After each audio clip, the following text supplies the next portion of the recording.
Hello, today we're going to talk about switching your gearbox from a C agitator unit, which is meant for spreading seed, and some pelletized lime and fertilizer, to a salt sand gearbox. The reason why we're going to do this is to slow down the RPMs for the salt sand units. It doesn't need to be as aggressive as the C units.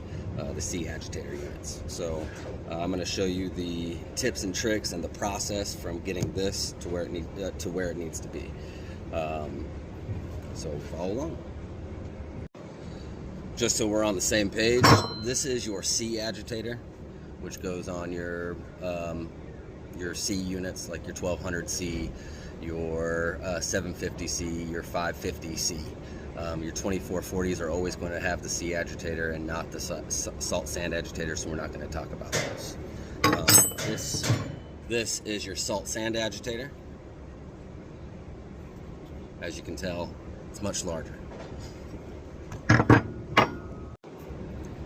It's going to be helpful for you when you go taking this apart, and for you to remember how to put it back together if you know which shaft is doing what. So this shorter shaft here is going to be for the end user to attach his or her PTO to run the unit, and then your longer top shaft here is going to get a fan, a base plate, and then finally an agitator on top. So your long shaft is always going to be up at the top. Your short shaft is always going to be down here on the side coming out. This is always going to be your front plate, and that's going to be helpful to remember later when we're painting this, to let everybody know that this is a salt sand unit. These are the tools that you're going to need to do this job. Obviously, you're going to need your gearbox without any fluid in it. You want to make sure it's one of the dry gearboxes. You're going to need a 13 millimeter socket. A half will work in a jam if you can't find a 13, but it gets stuck on these bolts and it's a real pain to get off. You're going to want a grease pen. You're going to want a 1/4 inch Allen key, and that's going to be for taking out these drain plugs for when you go to fill it with its fluid. You're going to want a stencil and a can of red paint, and we'll get to that more later. Millimeter socket. We're going to go ahead and loosen up all 4 bolts around the top or around the base of that shaft. Sometimes they're a little stiff, and you might need to get a wrench out to kind of give you some extra torque.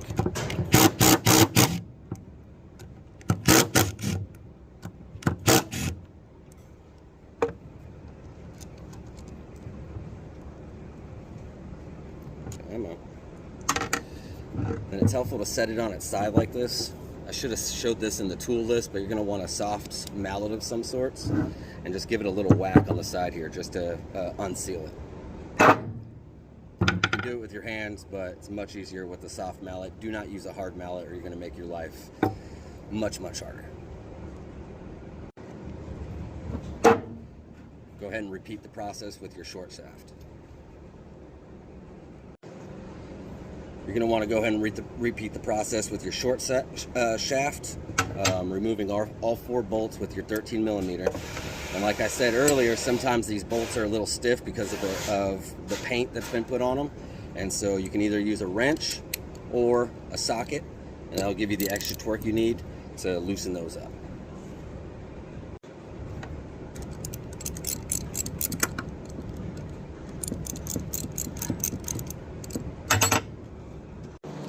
Alright, with both shafts fully out, as you can see, you have a small gear on the long shaft and a large gear on the short shaft. And what we're going to do is we're going to switch those gears around. So we're going to have this big gear with the big shaft and the little gear with the little shaft. It's that easy. Also, for when you're going to put this sucker back together, it's important to remember that the end of the shaft that has that bearing on it, that little bearing, it goes down inside this circle here for it to spin freely. All right, well, we're going to take this gear off of the shaft to move it to the other shaft. You're going to take the bearing that's the larger bearing that's sandwiched against it. You're going to pull that off. It's helpful just to kind of set it down inside that plate. And then if you look over here, there is a piece of key shaft that's holding this in place. And it's kind of stiff, so what we do is we grab the top, keep your hands kind of free down at the bottom, because when you go slamming this thing down trying to get it off, sometimes that thing will fly all the way down, you'll squish your little thumb. So be careful, but you're just gonna firmly tap it against the table.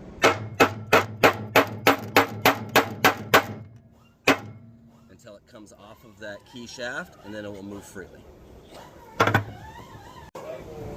Do the same thing with your short shaft.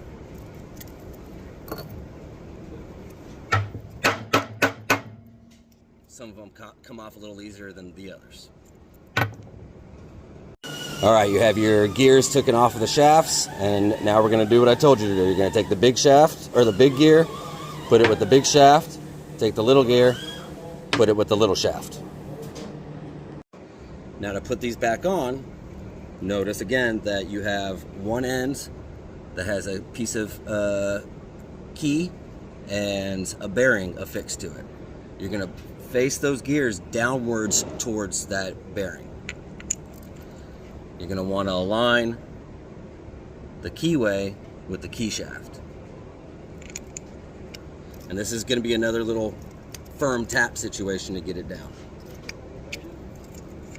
So get it kind of set on the end of that piece of key shaft.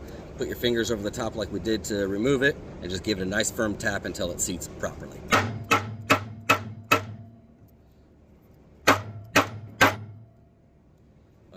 That's seated properly, but if it does not, or if you misalign it a little bit, it just won't go all the way down, there's a tool we can use. Hold on a second.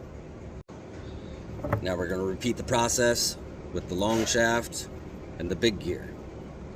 Gears facing down, key shaft with the keyway.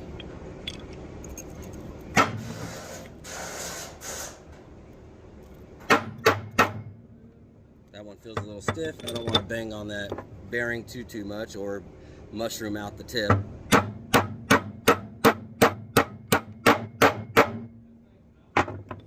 Perfect. For this next step, you're going to want to go beneath our white line bolt bends there, and there'll be a bucket of these spacer gaskets. What you're going to want to do, you got your 4 holes and your 4 holes. You're going to want to put, I would put 2 on there, 1 or 2 on each one. And the reason why is when you go switching these gears around, if those spacer gaskets aren't in place, the gears will be super stiff, and we don't want that. So we got our gasket in place. We're going to go ahead and put our top shaft with the big gear on the top. Here's our front, here's our top. And we're going to go ahead and, you got your bearing. Go ahead and put that down in. And go ahead and replace that top plate. Then you'll have your 4 bolts. Hopefully you didn't lose any of them. Go ahead and tighten those all the way down. Make sure they're tightened all the way down. Otherwise, when you go put fluid back in here, it's going to leak all over the place.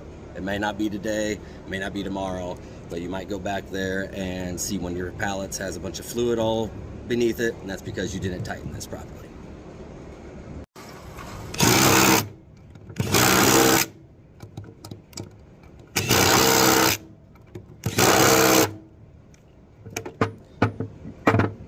Go ahead and repeat the process with your short shaft, gear facing down,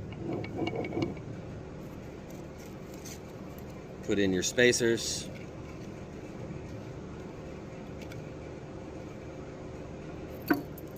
bearing, the angled portion facing up, so that way it fits into this cup here. Align your holes and put the bolts in. Alright, now you have your gear box put all the way back together. You have your long shaft at the top, your short shaft at the bottom coming out the side, and your drain plug pointing out the front here. Our next step is going to be to put gear oil in this gearbox. We use 80W90, and I'll show you that next. All right, to fill up this gearbox with the gear oil, we're going to need to remove this drain plug here. I like to do it on the same exact place on every unit, so that way when it's sitting back in the warehouse or before it gets shipped out, you can take a quick glance and know exactly where your mark is going to be at, so you know that everything that leaves here has fluid in it. You are going to use your 1/4 inch Allen wrench here to remove this. Sometimes they're a little stiff and they don't want to come out. If that's the case, get a T-handle Allen wrench and it'll give you that extra torque you need. Using this pump here, you are going to give it 11 pumps of fluid. I have this little bucket down here because when you first start at the beginning of the day, there's going to be a lot of air in this hose. You want to get that air out first. If you go pumping it in here with the air bubbles, you're going to end up with fluid exploding out of here all over you and all over your desk. Not a fun day. This stuff does not smell great. All right, so we have 11 pumps in here, and what that does is that puts about halfway full on your gearbox. If you lose count for one reason or another, somebody comes up and talks to you, and you're not sure how much fluid you got in here, you can remove this drain plug here slightly and let some of the fluid run out. And if it starts to run out, you know that you've reached this point. So that's a good way to check it. Next step, go ahead and replace that drain plug.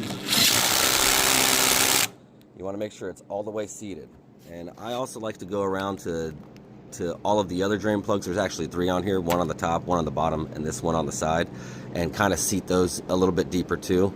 They won't leak immediately, but sometimes when they've been sitting in the warehouse for a little while, you'll see some draining coming out of the bottom here or pooling underneath your pallet, and that's because these other drain plugs that came from the manufacturer aren't all the way seated in. And this next step is highly important. You're going to take a grease pen or a paint marker, whatever you call it, and put a mark just like that on your gearbox. Only do this after there's fluid in here, so that way you always know that if you see that yellow mark, there is fluid in this gearbox. I like to do it, like I said, on the same exact spot on every single gearbox, so that at a quick glance I can always tell all of my gearboxes on all of my built units or units that are heading out the door have fluid in these gearboxes. Now this next step is only salt sand gearbox specific. We're going to paint this front side here with red, so that way at a quick glance anybody can tell that this is meant only for the salt sands units. The way I accomplished that without getting a lot of overspray is a stencil that I made. If you lose this stencil, the way that I made it is I just pressed this portion of the gearbox into a piece of cardboard and then cut out the indentation. It was very easy to make if you end up losing this. So your next step obviously would be to put your gearbox somewhere where you can get a little bit of paint, get your stencil put on there, and get it painted red.